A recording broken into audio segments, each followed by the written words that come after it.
श्री शंकर प्रसन्न हरिभक्त परायण संत कवी श्री दासगणू महाराज कृत श्री गजानन विजय ग्रंथ अध्याय 20. श्री गणेशाय नमः. जय जय आजी रुक्मिणीवरा. हे चंद्रभागा तटविहारा. देवा वरद पाणी धरा. दासगणूंच्या मस्तकी तू भूपांचा भूपती. अवघेचा आहे तुझ्या हाती.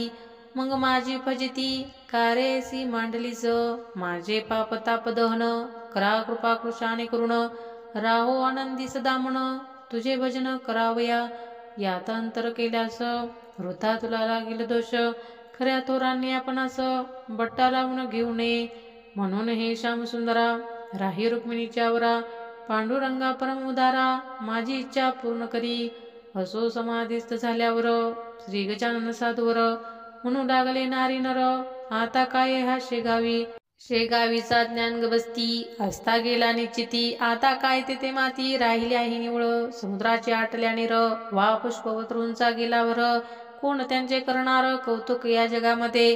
आता खेपा शेगावात करणे आहे की निमित्त. देव नसता देवाऱ्यात माळा बांधणे व्यर्थची. ऐसे कित्येक बोलती फरीती असे साच भ्रांती.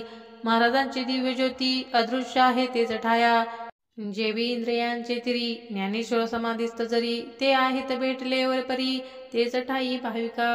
तैसीच शेगावात श्री गजानन स्वामी समर्थ. ऐसा जयांचा सिद्धांत दर्शन त्यांना तेथ होते. ते विषयीची एक कथा सांगतो मी आता. गणपत कोठाडे नामे होता एक भाविक गृहस्थ. हा रायली कंपनीचा एजंट शेगाव दुकानीचा. नित्य नेम होता त्याचा दर्शनाचा श्रोते हो. अस्तमानी प्रतिदिवशी यावे त्याने मठासी. बेसुनिया समाधीपासी स्तवन करावे कनिष्ठे. एकदा ऐसे वाटले त्यास अभिषेक करून समाधीच. उदयाच्या विजयमादशीस ब्राह्मण भोजन घालावे. केली सर्व तयारी अभिषेकाची साजरी. शिक्षा मठा भीतरी धाडीला मोठ्या प्रमाणात. ते कांता म्हणे हो प्राणनाथा हे तुम्ही काय करिता. हाड नाही तुमच्या हाता खर्च करण्याच्या बाबतीत. उद्या आहे विजयादशमी म्हणून पोरा बाळासी. कपडे अलंकार अंगासी करून घाला काहीतरी. हे अभिषेक ब्राह्मण भोजने वरचेवरी न योग्य करणे. दिली आपण ईश्वराने 4 पोर बाळे हो. फुटका म्हणी ना अंगावरती मी लंकेची पार्वती. गृहस्थांची ही कारिती संचय करावा धनाचा. हे कांतेचे भाषण गणपतरावान रुचले जाण. तो म्हणे प्रपंचाहून श्रेष्ठ परमार्थ वाटे मला. तोच त्यांच्या कांतीसी स्वप्न पडले रात्रीसी. उगे नाचडीपतीसी तो करता ते करू दे. त्यात तुझ्या बापाचे काय जाते सांगसाचे. प्रेम अश्वासताचे वेडे हे बाळगू नको. यामध्ये न काही सार धनभूचे भूमीवर. येते मात्र बरोबर पाप पुण्य मानवाच्या. अभिषेक ब्राह्मण भोजन हे पारमार्थिक आहे पुण्य. त्यांच्यासाठी वेचता धन ते न जाय अनाठाई.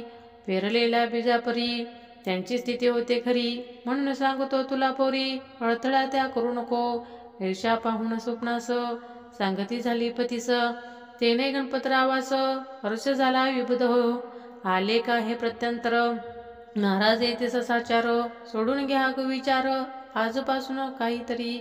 मुले बाळे कोणाची धनदौलत कोणाची. तू नवा ही चिंता त्याची ते अवघे समर्थांचे. असो गणपतरावाने भोजन केले आनंदाने. त्या दसऱ्याच्या मुहूर्ताने खर्चही केला अत्युत्तम. या गणपतरावाची निष्ठा समर्थपतीसाची जडली शुद्ध स्वरूपाची होती पहिल्यापासून. लक्ष्मण हरी जांजळाला हेसाच अनुभव एक वेळा. बोरी बंदरावर आला तो एका सांगतो. काही कामानिमित्त लक्ष्मण गेला मुंबईत. हा समर्थांचा होता भक्त पहिल्यापासून विबुध हो. घरच्या काही कटकटीने वैताग त्यांच्या घेतला म्हणे. काही व्यापार संबंधाने आला होता मुंबईस. असो बोरी बंदरावरी लक्ष्मण आला जाया घरी. तो आगगाडीच्या धक्क्यावरी एक भेटला परमहंस. अजान बाहूंच बांधा दृष्टीना सगळासी सदा. ओंकाराचा सर्वदा जप चालला त्यांच्या मुखी. तो बोलला लक्ष्मणास तू गजाननाचा आहेस शिष्य. ऐसे असून हताश का होतस कळेना. तू आपल्या जेव्हा घरी पुण्यतिथी केलीस खरी. 400 पानांची तयारी करून अमरावतीला. गोपाळराव पेठेकर आणि पापट मास्तर यांचा कैसा प्रकार घडला तो म्हणा. पुत्र शोक बापटासी झाला असून प्रसादासी तो तुझ्या गेहासी आला होताना सांगते.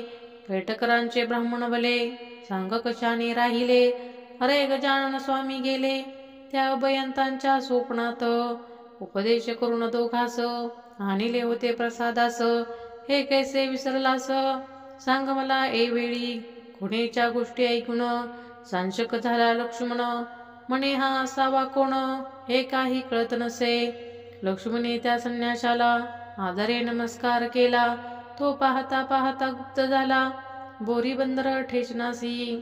मग लक्ष्मण येऊन घरी वागू लागला पहिल्या परी. प्रतिवर्षी आपल्या घरी पुण्यतिथीचा प्रारंभ केला.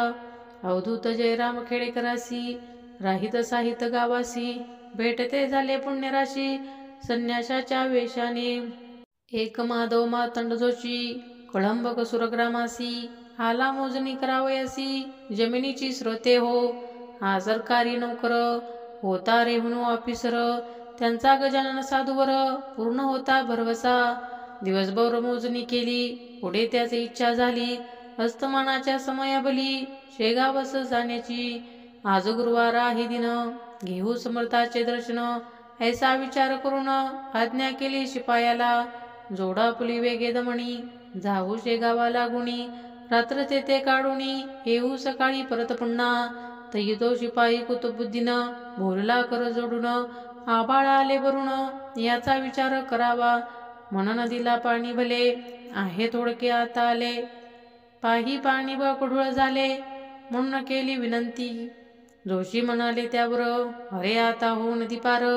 जा दमणी करीत तयार उगीच सबबी सांगू नको. शिपायाने जोडिले दमणी आला लगेच घेऊनी. जोशी आत बसवणी जाऊ लागले शेगावा. दमणी घातली नदीत तो पाणी आले अकस्मात. जाना पहिला तटाप्रत अवसर नाही राहिला. झंझावात बळावला कडकडाट करी चपला. मन नदीला पूर झाला क्षणा माझी भयंकर. मेघवर्ष मुसळधारा झंझावात सुटला खरा. शेतकऱ्यांची अचपरा तोडू लागला हो. शिपाई म्हणे कुतबुद्धीने साहेब येते आले मरण. तुम्हा आम्हाला गुण उपाय असी आतणसे.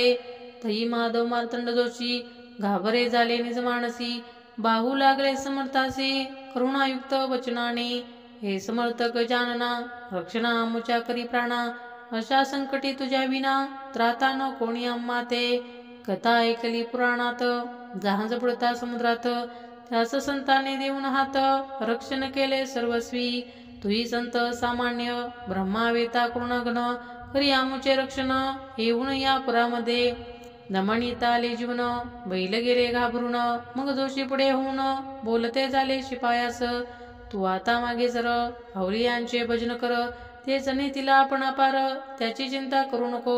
जोशी म्हणाले समर्था अगाध आहे तुझी सत्ता. वाटेल ते करी आता तारी अथवा मारी आम्हा. कासरा दिला सोडून दोघांनी मिटले नयन. तो काय घडले वर्तमान ते आता प्रेयसा. ऐशा महापुरातुनी पहिलं तटा पावली दमणी. उभी राहिली येऊनी सडकेवरी शेगावाच्या. हिचा प्रकार पाहता आनंदले अभयंता. पहा केवढी अगाध सत्ता आहे अवलिया बाबाची. पुरा माझे रक्षण केले निज भक्तांना बुडू दिले. जोशी शेगाव प्रती आले एका कटका रात्रीस. वंदन केले समाधीला पालखीचा पहिला सोहळा. दुसरे दिवशी बहुत केला दानधर्म जोशांनी. बाळाबाहूची अपासी ब्राह्मण भोजन घालण्यासी. काही रुपये अतिहर्षी जोशी देते झाले. साकल्य कथिल वर्तमान बाळाबाहू लागुण. हे नवसाचे ब्राह्मण तुम्ही घाला माझ्या स्तव. काकी मला रजा नाही काम जरुरीचे पाही. ऐसे सांगून लवलाही जोशी गेले निगुण. एक यादव गणेश सुभेदार होता हिंगणीचा राहणार. हा करीत से व्यापार वराडात कापसाचा. यास एके साली भला 10,000 तोटा आला. या चिंतेने शीन झाला काही न सुचे मानसी. हरी व्यापार सोडवेना चिंती मनीची जाईना. फायदा काही होईना त्यांच्या मनाप्रमाणे. फायद्यासाठी खटपट करी नाना प्रकारे साजरी. स्वस्त ना बससी व्यापारी राहती सदा प्रयत्नात. हा एकदा वर्ध्यात आला काही कामानिमित्त. उतरण्या गेला घरात विनायक सिरकरांच्या. तो इतक्यात तेथे आला एक भिकारी बुध हो बला. भिक्षा काही मागण्याला असिरकरांच्या घरात. पोशा गावगा मराठी खरा माझी भव्य काठी. डोईस होती टोपी मोठी बनातीची मळकट. कपवायूने शरीर कापत होते वरच्यावर. त्यास पाहता असिरकर चित्ती परम कोपले. जा बेट्या मागल्या द्वारी तेथे मिळेल भिक्षा खरी. नको चढू सुपायरी ओसरीचे वेळा. परी हे बोले त्यांचे भिक्षेकरी न माणसाचे. येऊनी वरती ओसरीचे यादव सानिध्य बेसला. घाल भिक्षा काहीतरी असे म्हणून पुढे करी. भिक्षा पात्र भिकारी यादव सुभेदारांच्या. यादव म्हणे मनात भिकारी हा लोचट बोत. नको म्हणत असता येथ हा बैसला येऊनी. त्या ते पाहता निहाळून तई तो बासला गजानन. सुभेदारा कारण शेगावाच्या राजयोगी. दृष्टीच तेज अत्यंत स्वरही त्याच्या परिसत्य. फरक तुकाच होता त्यात कंप होता तनुला. तेजमुद्रा बोलणे होते समर्थाप्रमाणे. ते पाहून ऐसे म्हणे सुभेदार निज चित्ती. हा जरी मानू गजानन तरी ते गेले समाधीस्थ होऊन. आता महाराज कोटून पडतील आमच्या दृष्टीसी. काही असो पैसे दोन देऊ भिकाऱ्या कारण. श्री गजानन समजून ओहा पोह ज्याचा नको. पैसे घेतले भिकाऱ्याने अनिक काही देई म्हणे. श्री गजानन कारणे शेरणी वाट गुळाची. ते वायदे करीसी वरचेवर ते मी न आता मानणार. तोटा 10,000 तुझ व्यापारी आला ना. त्याचा विचार अंतरी करून देही काहीतरी. रुपये मजला लवकरी काढ पाकिट खिशातून. ऐसे भिकारी बोलता सुभेदार झाला देता. काही रुपये तत्वता पाकिटाचे काढून. भिकारी म्हणे ते अवसरी संतुष्ट मी इतक्यावरी. होत नाही दे लवकरी आणखी रुपये काही मला. पुन्हा रुपये काढले भिकाऱ्यासी अर्पिले. तो इतक्यात घरात गेले विनायकराव असिरकर. यादवराव एकटा बसला होता असिरकरांच्या ओसरीला. ते पाहून बोलला सुभेदारासी येणे रीती. संशय गजाननाविषयी का घेतोस चित्ती पाही. कपडे काढून उभा राही माझ्या पुढे ए वेळा. तुझ्या उग्या अंगावर दृष्टी पडू दे एक वार. माझी देणे होईल दूर व्याधी तुझी यादवा. तू मजला मुलापरी कारेला जशी अंतरी. ऐसे म्हणून पाठीवरी हात फिरवला तयांनी. फिरवला नका चिकात अंगावरून त्याने हात. तो झाले तिक्यात असिरकर ओसरीला. रुपये घेऊन भिक्षेकरी गेला द्वारांच्या बाहेरी. यादवाने बहुतापरी तपास केला गावात. परेन थांग लागला शेवटी त्याने निश्चय केला. ऐसा आपल्या चित्ताला की हा असावा गजानन. सुभेदार म्हणे मानसी हे समर्थ असल्या आज दिवशी. फायदा होईल व्यापारासी काहीतरी निसंशय. तो सुभेदाराच्या गाड्या आल्या कापसाच्या. विकावयासाठी साच्या वर्ध्याची बाजारी. विक्री होता किंमत येती झाली तया बहुत. तेने यादव चिंतात समाधान पावला. आणि निश्चय ऐसा केला जो भिकारी भेटला. तो होता समर्थ बला श्री गजानन योगीराज. समर्थ आपल्या भक्तासी रक्षण करती हरणीशी. निष्ठा मात्र त्यांच्या विषयी दृढंतर पाहिजे मनात. बाहू राजाराम कवर खामगावी होता डॉक्टर. त्यांची ते हल्ल्यावर बदली असे झाली. म्हणून तेथे जाण्याला खामगावहून निघाला. सहकुटुंब मठात आला गया श्रींचे दर्शन. गाडी केली तेलाराची तयारी केली निघण्याची. वेळ असता मानाची असती झाली ते वेळा. बाळा भाऊ मठाधिपती तो त्या बोलता येणे रीती. अहो ऐका माझी विनंती प्रसाद घेऊन जावे तुम्ही. तुम्ही आजपर्यंत गेला न येथून कोशित. आज ऐसे विपरीत का हो म्हणी आणिला. यातून आहे व्यतिपात याणावे मनात. कवर सांगे त्या प्रत मला निकड आहे बहु. आज रात्री प्रसाद घेतो मागल्या रात्री निघून जातो. नसता आग्रह मला तो तुम्ही न करा एकाळी. बोलल्याप्रमाणे निघाला तेलाऱ्याचे डॉक्टर बला. घेऊन मुला माणसाला दमनी माझी बसून. रात्र होती अंधारी महाभयंकर साजरी. वाटे निशा शोक करी निजपतीच्या वियोगे. तो चमत्कार ऐसा झाला तेलाऱ्याचा रस्ता चुकला. कोणी न भेटे पंथाला विचारावे कोणा जरी. गाडी अरुंद रस्त्यावर दोन्ही बाजूच काटे फार. गाडी उभी काठावर एका भव्य तलावाच्या. म्हणता झाला गाडीवाला साहेब रस्ता हे चुकला. हे ऐकून कौराला आश्चर्य वाटले मानसी. खाली उतरून जो पाहता थोगे दिसले विपरीत. अपशब्द बोलता बहुत तो त्या गाडीवाल्याला. तो तेलाऱ्याचा म्हणून तुझी गाडी केली जाणं. अडमार्गे आणून आम्हा कैसे सोडिले. काही होता सदा रुपयाला, म्हणून हा रस्ता चुकला. वाट तुझ्या डोळ्याला दिसली कशी ना सांग मज. तेलाऱ्याचा रस्ता थोर, आम्ही हमेशा वाहतो साचार. मंगाड मार्गावर गाडी केसी आली तुझी, ऐसे कवर बोलता गाडीवाला जोडी हाता. काहू मजला शिव्या देता, म्यान अपराध केला की. मी हमेशा भाडे करतो, तेल्या राहून येतो. वाटेल तेव्हा गाडी हाकतो, रस्ता उगा माहीत मज. बेलही ना कोठे वळले, ते नीट येते चाले. तलाव पाहता स्तब्ध झाले, हा न रस्ता तेलाऱ्याचा. मग कवर समजला मनात, हे समर्थांचे आहे कृत्य. प्रसाद घेतल्या विरीत, काकी मी निघालो. बाळाभाऊंच्या विनंतीला मी नाही मान दिला, म्हणून माझा रस्ता चुकला. आता वाट गवसे कशी, हे भयंकर कारण. येते म्हशी माता आता कोण. गजानना तुझ वाचून रक्षण माझे कराया. तो तळ्याच्या दुसऱ्या बाजूला घागरमाळांचा आवाज आला. डॉक्टरांच्या कानी पडला, त्याने आला थोडा धीर. गाडीवाल्याची म्हणे कवर, रस्ता नाही फार दूर. या चाहुलीचा सुमार, धरून गाडी हाना आता. ते त्याने ऐकले, काठ्या कंपन्यामधून नेले. नीट रस्त्याला लाविले, या आपल्या गाडीच. अमरस्ता लागता बरी, डॉक्टरांनी चौकशी केली. तो ऐशा परी समजली गोष्ट त्या कौराते. हे शेगावाचे शिवार, आहे अजून साचार. मग म्हणाला डॉक्टर, चाल शेगावी परत आता. सूर्योदयांचे समय आला, शेगावासी कवर आला. वृत्तांत बाळाभाऊला केला सर्व निवेदन. मग बाळाभाऊ म्हणाले, हेच आज बरे झाले. व्यतिपाती न जाऊ दिले समर्थांनी तुम्हास. आज प्रसाद ग्रहण करा, उद्या जा हो तेलारा. करू नये कधीच खरा प्रसादाचा इन्कार. समर्थांचे तुम्ही भक्त, म्हणून तुम्हा नेले परत. मानाचे अवघे बेत, सिद्धीच जाणे अशक्य. संतांचे जे असेल मणी, तेच येईल घडोणी. परवसा त्यांचे चरणी, ठेवून स्वस्त असावे. दुसरे दिवशी प्रसादासी घेऊन गेला तेलारसी. आता पुढील गोष्टीची अवधान द्यावे श्रवणाते. एक रतनसा नामे नर, होता जातीने भावसार. तयांचा मुलगा दिनकर, होता 1 वर्षाचा. त्यासी सोबणीचा रोग झाला, कोणी मनती सटावला. बालक अवघा सुकून गेला, रक्त न राहिले अंगात. दिसू लागली अवघी हाडे, वरती नुसते कातडे. वैद्य आणले वडबडे, परी न झाला उपयोग. मुलगे रडता राहिना, दूध पाणी घेईना. ज्वर मुळीच सोडिना, पाहत यांच्या तनुते. वैद्य म्हणती रत्नासी, आता औषध न देयासी. हा तुझ्या हातासी, लागणे आहे अशक्य. शक्याशक्य विचार, सुज्ञ करावा निरंतर. उगीच फुल सागरावर, बांधावया जाऊ नये. ऐसे ऐकून रतनसा रडू लागला डसाडसा. शेवटी विचार त्याने ऐसा केला आपल्या मानसी.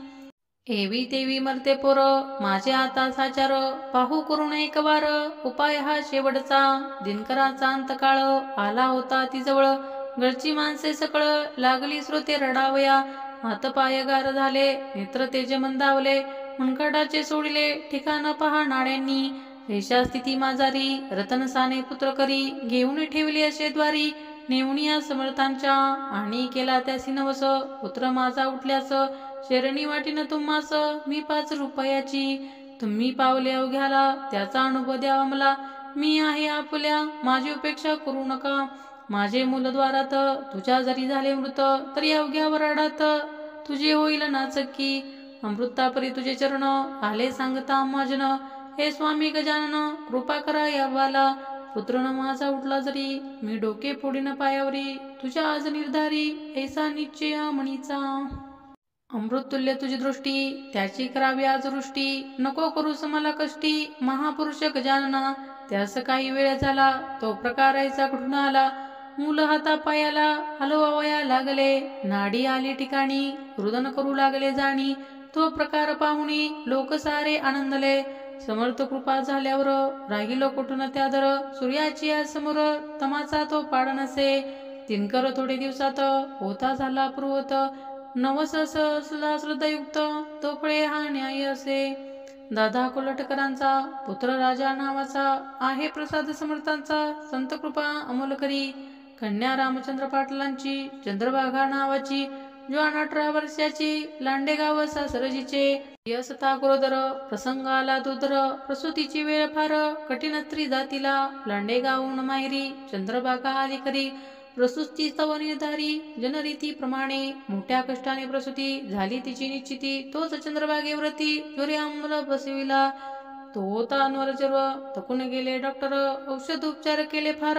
आपल्या मुलीचा पाटलांनी थोडा बहुत गुण आला. वेदीत तुक्या प्रता दबला परी नव्हता मुळीच झाला. नामशेष देहातुनी चंद्रभागा आजारी पडू लागली वरच्यावरी. एकदा अकोल्याने लेकरी औषध तिला द्यावया. वेद्यविधाने नाना कृती कोणी नळ संग्रही बोलती कोणी वेद्य असे म्हणती. क्षय झाला मुलीच या मेळ एकाच एकाला नाही मुळी लागला. मग पाटलाने विचार केला आता वैद्य गजानन तारो अथवा मारोईसी अंगारा लावा प्रतिदिवशी तीर्थ द्यावे प्यावयासी. समर्थांच्या पायाने पिता मोठा निष्ठावंत समर्थावर अवघा येत. हळूहळू त्या पोरी प्रत गुण येता झाला. तिला उठवत नव्हते शय्येसी ती चाली दर्शनासी पायी चालत मठासी. हे महत्व अंगाऱ्याचे निष्ठावंत ज्याचा भाव तयाशी पावे देव. उपास्यापदी भाव उपासके ठेवावा.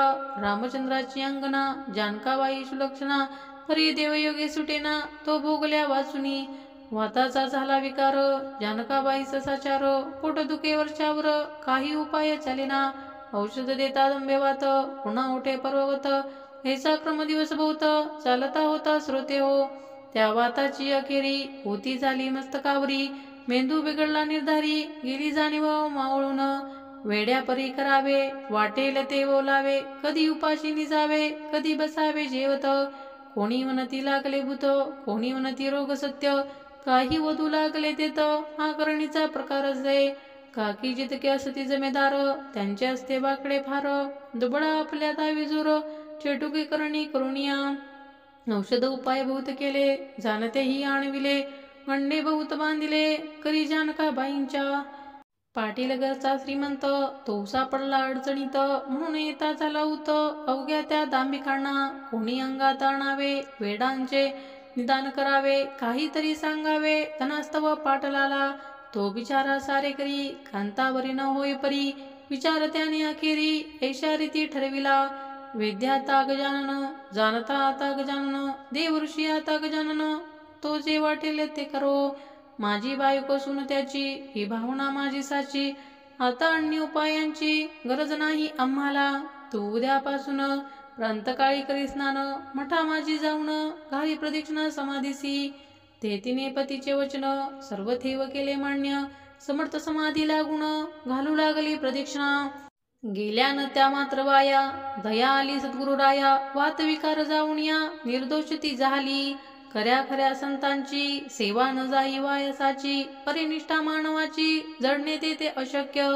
समर्थांच्या नंतर बाळाभाऊ गादीवर बसले त्यांचे चमत्कार काही तोडे झाले.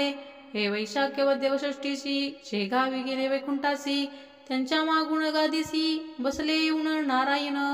बाळाभाऊ जेव्हा गेले तेव्हा नारायणसी स्वप्न पडले. नांदूर ग्रामी भले ते थोडे सांगतो. हे माळी नारायण तू शेगावास करी गमन.